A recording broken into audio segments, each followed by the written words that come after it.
Bien, maintenant nous allons voir en grand C la diversité des mémoires de la guerre d'Algérie. Donc, diversité des mémoires, parce que comme on va le voir, il y a énormément de groupes qui se revendiquent d'une mémoire finalement qui diffère de la guerre d'Algérie. Alors déjà, il faudrait peut-être commencer par définir qu'est-ce que c'est la mémoire. La mémoire, ce sont des traces du passé qui sont dans le présent. Cette mémoire, généralement, elle est portée par un individu ou un groupe social à qui elle va permettre de se construire une identité. La dimension qui est plutôt sélective et affective de la mémoire, je dis bien sélective et affective parce qu'on a une mémoire de la guerre d'Algérie et c'est notre mémoire à nous à laquelle on est attaché. Va la distinguer justement de l'histoire, car l'histoire, c'est une discipline qui tend vers plus d'objectivité. On essaye d'enlever le côté affectif quand on fait de l'histoire, et on essaye évidemment de ne pas avoir une vision que sélective des choses. On essaye d'avoir la vision la plus globale des choses. Donc ce qui distingue la mémoire de l'histoire, c'est justement que la mémoire, elle est par définition sélective et elle est affective. Du coup, pour la guerre d'Algérie, eh bien, les mémoires, elles sont multiples. C'est-à-dire que vous n'allez pas avoir la même mémoire de la guerre d'Algérie si vous étiez un combattant du FLN que si vous étiez un harki. Évidemment, vous n'avez pas la même mémoire de ces combats. Vous n'avez pas la même mémoire si vous êtes un appelé, c'est-à-dire un jeune Français qui a été envoyé faire son service militaire en Algérie. Si vous êtes un pied noir, c'est-à-dire si vous êtes un Français qui vivait en Algérie depuis des dizaines d'années, si vous êtes un membre de l'OS, c'est-à-dire un membre de cette organisation de l'armée secrète qui a lutté de façon armée pour le maintien de l'Algérie avec la France. Donc ces mémoires, elles sont multiples, elles sont portées par des groupes d'individus et des groupes sociaux qui sont très différents et dont il y a encore pas mal de survivants, voire des descendants directs, c'est-à-dire les enfants tout simplement, qui ont été bercés par cette mémoire. Donc un enfant d'un combattant du FLN va entendre, ce qui est logique, hein, les horreurs commises par l'armée française. Ils ont tué mon oncle, ils ont tué mon grand-père, ils ont violé ma grand-mère, ils ont détruit le village et la maison du village de papa, de tonton. Donc la personne va grandir dans cette mémoire-là. De l'autre côté, vous allez avoir la mémoire du harki qui va dire, ben moi, ils ont massacré, ou la fille de harki qui va dire, ils ont massacré mon père, ils ont fait ceci à ma mère, etc. L'appelé, lui, sa mémoire, il va dire éventuellement les horreurs qu'il a pu commettre en disant, oui, j'ai pratiqué la torture. Et de l'autre côté, il va dire les horreurs qu'il a vues. Le pied noir, lui, va parler de la nostalgie de la terre qu'il a perdue, de la trahison qu'il a vécue de la part de la République française et de Gaulle. Les membres de l'OS vont également insister sur ces aspects-là. Donc, toutes ces mémoires, elles sont multiples. Ce sont des mémoires également qui sont blessées, parce que finalement, beaucoup de gens ont souffert de tous les côtés. J'ai envie de vous dire, c'est toujours le cas d'une guerre, mais là peut-être encore plus dans le cas d'une guerre d'indépendance, une guerre coloniale, une guerre qui mêlait également le racisme, une guerre qui faisait suite déjà à une défaite précédente lors de la guerre d'Indochine. Donc finalement, on a des mémoires blessées et ces mémoires, elles semblent souvent irréconciliables.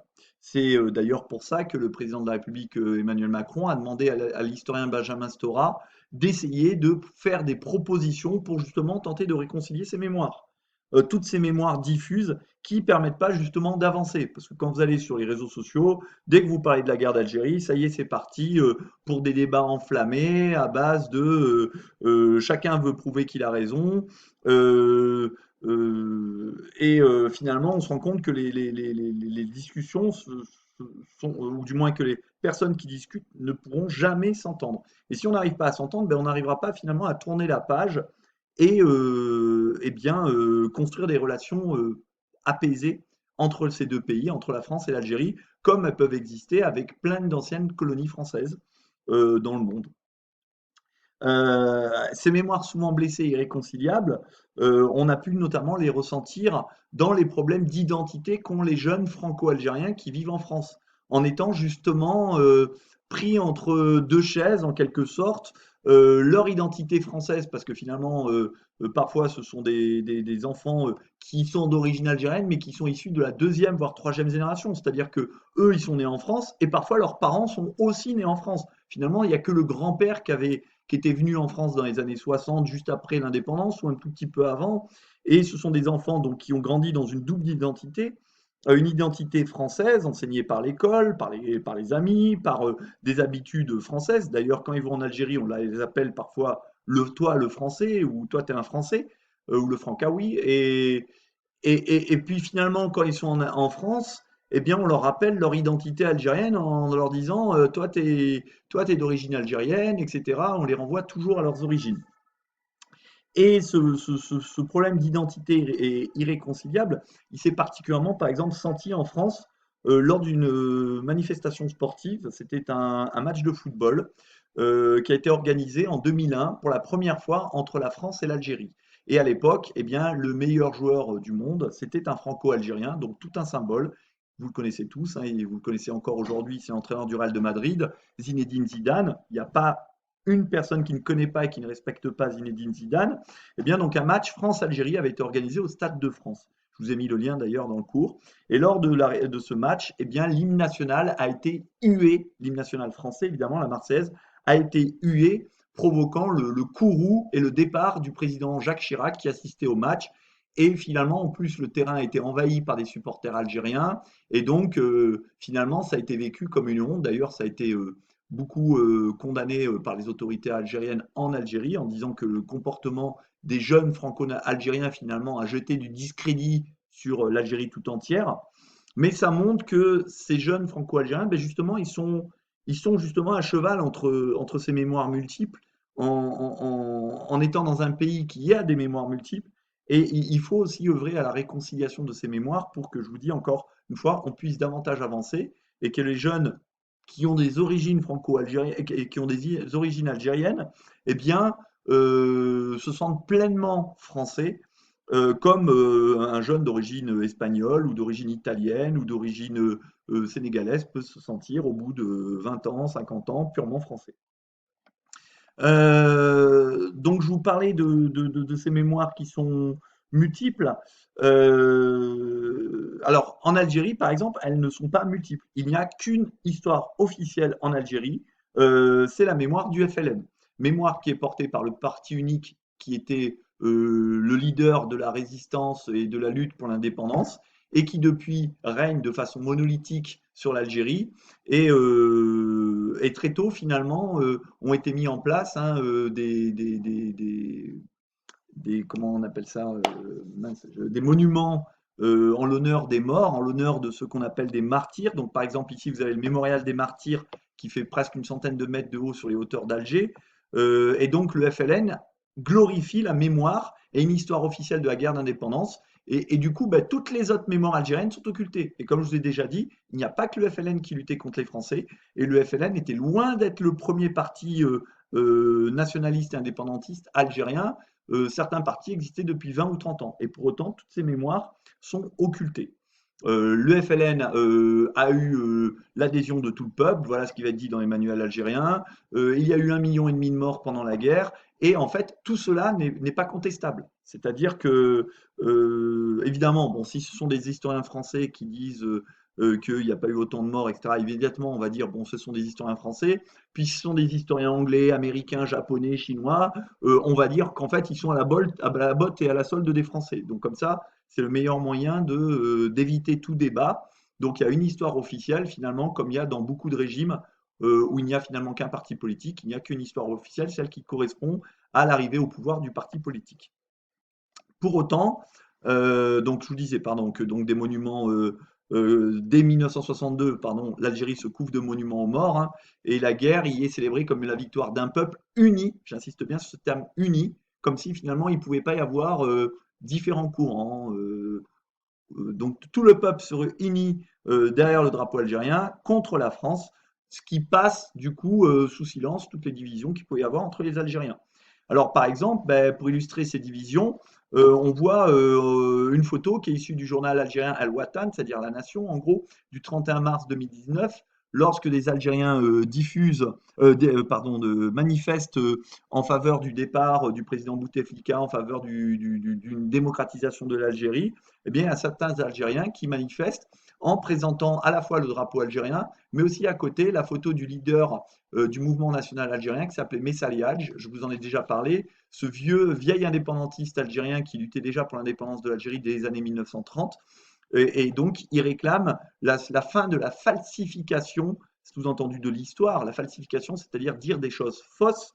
Le peuple veut l'écriture de l'histoire, c'est-à-dire quelque chose d'objectif qui prend en compte, par exemple, tous les courants indépendantistes. Or, le MNA de Messali Hadj, il est complètement exclu de la mémoire officielle parce qu'évidemment, ça serait à l'encontre de l'idée que tout le peuple était uni derrière le FLN. Eh bien non, tout le peuple n'était pas uni derrière le FLN.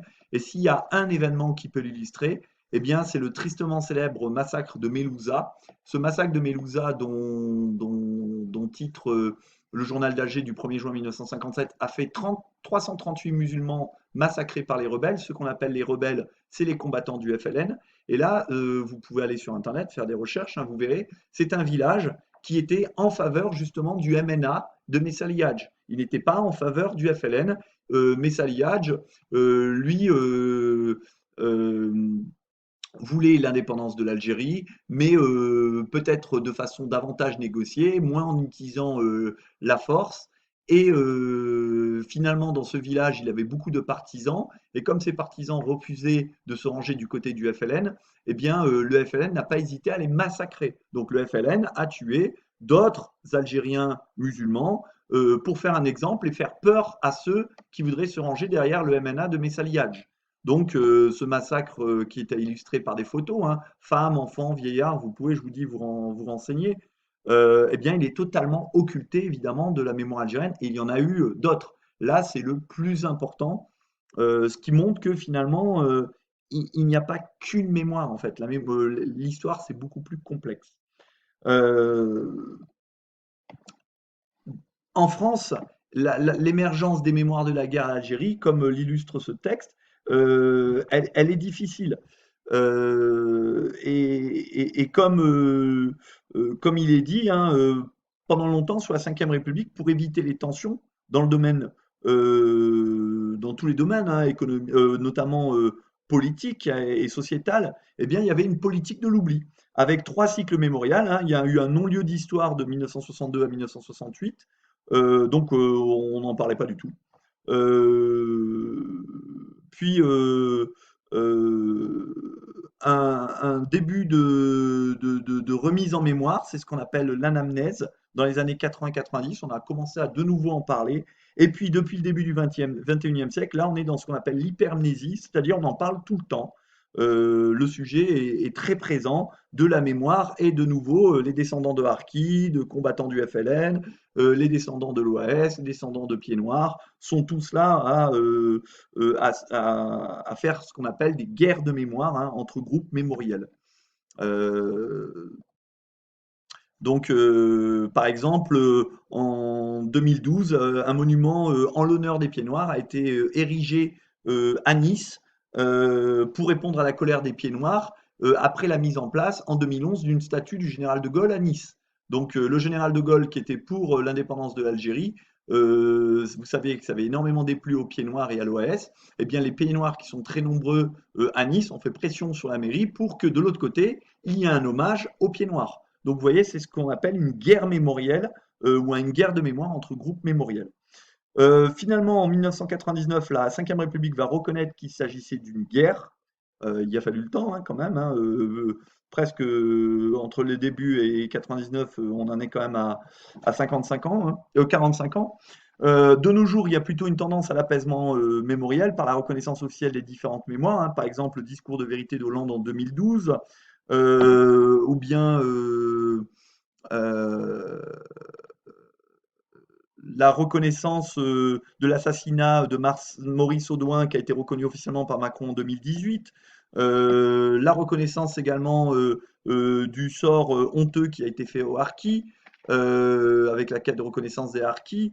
Néanmoins, certains points restent source de tension. Justement, toujours cette quête de reconnaissance des harkis. La célébration des accords d'Évian, hein, ça provoque toujours des tensions, notamment chez les anciens de l'Algérie française. Et notamment récemment, on a vu aussi des tensions autour du rapport de Benjamin Stora en 2021 pour tenter de pacifier ses mémoires. Ça a provoqué tout de suite des tensions chez les harkis.